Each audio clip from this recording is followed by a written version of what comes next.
Hi, Russ here, the Workshop Potato. Welcome back to my shop. Workshop Potato. You don't know what that is? Obviously, you did not watch my video yesterday about the bandsaw mobile cart. At the end of that, I explained the Workshop Potato. Anyway, if you get a chance, you might want to watch the whole thing. There's a couple of good tips in there for the rest of the video too, as well as that humor at the end. So, I want to talk today about light in the shop, light fixtures in particular, but I want to touch on the subject first about light bulbs. Right now there are basically three style light bulbs out there. There's your incandescent bulb, there's your CFL, and then there's your LED. Just pretend it's there. I didn't get to the store to buy it, but anyway. So then, those are the three main things that you see out there in the shop use in particular. But what I want to talk about is fixtures. Because if you think about it, let's look at this one, for example. Or this one. Well, let's use this one. This is actually the same thing as a 4-foot fluorescent fixture. And the only difference is they wound the glass around instead of stringing it out long. And so that's really the big difference there, but this is basically the same. But what I want to talk about is that in your shop, I am of the opinion not to use regular 4-foot light fixtures or 8-foot light fixtures. I go to things that have this kind of thread on it. If you have fixtures that have a proprietary thread on it or fixture plug-in, it's where that you have to buy the bulb from one or two sources and that's it, you should avoid those like the plague. No matter how pretty you think they are, no matter how cheap you think they are economically in their usage, trust me, it's not really worth buying it. Because buying the bulbs is the key to most things that you have to buy. And the beauty about what I'm going to talk about here is that it doesn't matter which light bulb you use, this one or this one. So the idea is that it's the fixture screw in here. That's what you want to pay attention to. That on the 4-foot light fixture, you can have either a single pole or a 2-post light fixture. The 2-post is the most common, but you can also get the singular. But you are restricted as to where you can get your bulbs based on that light fixture. This is by far the most common fixture used in lighting in all arenas, whether it's in the shop, in the house, outside. This is probably the most used. When you do lighting in your shop, if you try to keep all your fixtures like this, then all your bulbs are going to be like this, or like this, or like this. So, and so the idea is, when I moved in here, I had 4-foot fixtures in here. I had 3 banks of 4 lights. And if you look, I changed all out but one. And if you look back here, you can see about 4 of my lights. What I did is I took those 4-footers out because they were really crappy. They were messing up. They'd been 10 years old, so they were all doing bad things. And I went to a single fixture like this. And you say, oh, how ugly is that? Well, we'll get into that in a minute. But this light fixture, you can buy this for $1. Or for $2, I bought one with the plug-in on it. And I bought a few of those to use in the shop. And that is handy because if you remember back to my video about the air filtration, see, that's why you have to pay attention all the time, not just 1 or 2 videos. In my air filtration, if you remember, I said that it was tied into my lights. That's how I tied it in. I put these up there and then my fan plugged into there. I don't have to think about it anymore. When I turn the lights on, my air filtration comes on. When I turn the light off, it goes off. So these fixtures are actually very handy to have around the shop. And if I need a new light fixture, I just go put another fixture up for $1 or $2. I can put double this here.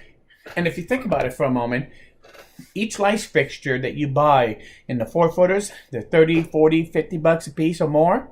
I'm sorry, at $2 a pop for these, or $1 a piece, there's no comparison. I can put 5 of these up for what one of those are, and in all reality, the amount of lumens you put out, or the watts, or however you want to categorize it, you can in these be more efficient with fewer lights than you can with 4-foot fixtures, quite frankly. So my light fixture, when I went to the ones I have now and I put the CFLs in them, the lighting in here is much better than it was with the 4-footers. And actually, as you can see, the light in here, it's raining outside, so there ain't much outside light really coming in. There's a little, but the light in here is always very good.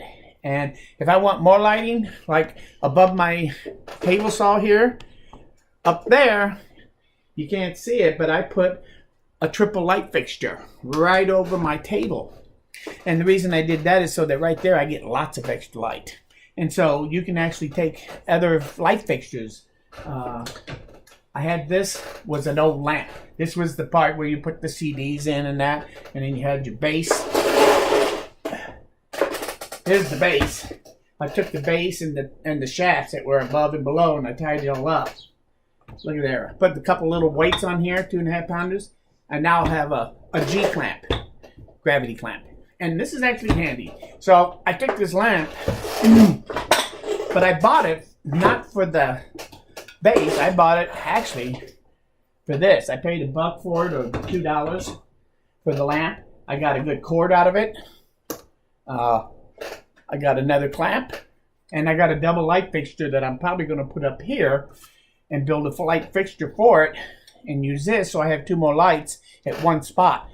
So if you want to go to the light fixtures, you can do that cheap. You do not have to do it by buying those official light fixtures. Those are just costly. When I moved into a house temporarily, when I sold one house about 8 years ago, and I moved into a place that I rented, my wife and I, and the garage was just a skeleton garage. You could see the rafters, everything. Had one circuit for the plug-in for the light. Well, I wanted more light in there to work. And so what I did is I bought several of these, and I bought extension cords, but you can also take everything that gets thrown away. You take your lamp. I always cut the cord off. And these cords, if I cut this one off, put it on here, I then have a light here on a cord. And you can dress this up however you want and make it useful at this point. I can just stick a bulb in here, plug it in, and turn it on, and I have a light.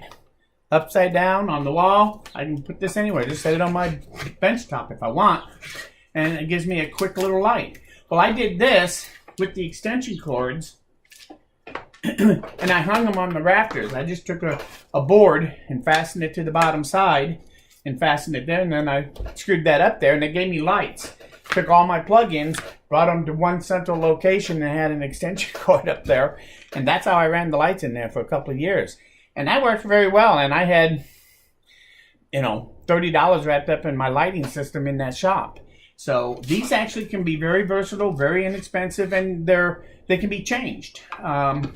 Because once I left there, I just pulled them down real quick, and I still got some of these lights like this that I can use and mount in other places. I put these in my shed now, and they actually work pretty well for that. So using an old lamp cord and a light fixture like this makes a great light. A lot of times you can go out and actually buy those cheap house extension cords. We've all seen these. Brown or white or green is usually the colors. And I used to cut the ends off and then put this on here so I can get like a 15-foot cord of this for a couple of bucks at the big box store, and all of a sudden I have a 15-foot cord on my light. So it's kind of handy. This one in particular I really thought was cool because it has a plug-in every 3 feet. So what if I made all these up with short cords, lamp cords, and plugged this into these? I'd have a string of lights that I could put up somewhere quick and easy, even if it's temporary. And you can get lighting up pretty quick. So lighting up inexpensively and easily is actually not too bad. The key to it is to stay away from proprietary or unusual fittings on your lights. I always make sure that all my fixtures that I use in my shop have this thread on them. That is by far the most common thread on any kind of light or light fixture that you find out there. Indoor, outdoor, doesn't matter. this is the most common. And the beauty of this is, if you're using this fixture, and if later on the transition goes from these even being available, because originally that was what was in there. Now I put this in here. Someday these are going to be obsolete, and I'm probably going to have to put nothing but these in there from then on. So, and that's fine. With these fixtures, I can make that switch without any problem. So the threaded bulb is the key. And like I said, I can make fixtures everywhere using this type of fixture. And storing these bulbs, tried to put 20 of those 4-footers away somewhere and save them. And what a pain it is. It takes up a lot of room. I can take a box, the whole case of these, and stick them in a desk drawer and save without any problem. So they take up a lot less room. When I get ready to get rid of them, when they go bad, I can store these a lot easier for the disposal of them properly than I can the 4-footers. So there's a lot of advantages to going to this type of thread. And if you need more light, you just put up more fixtures. It's not a big deal. You can put them anywhere you want, quick and easy. You can do it with an extension cord or wire it in properly, however you want to do that.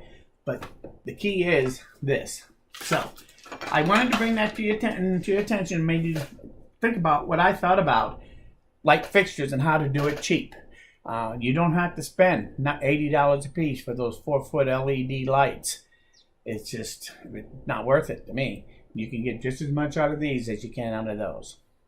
So anyway, maybe I should call this a Rambling Russ instead of an OTB Thinker moment. But whatever it is, I want to thank you for stopping by. If you have any comments or thought about this, let me know in the comments. I'd love to open up a subject line on this for a while. I think that there's a lot to be said for what I was talking here, and it's only the tip of the iceberg of talking about CFLs versus incandescent versus the LED. So, but anyway, thanks for stopping by, and make sure you do come back again. Okay, we'll see ya. This workshop potato is signing off.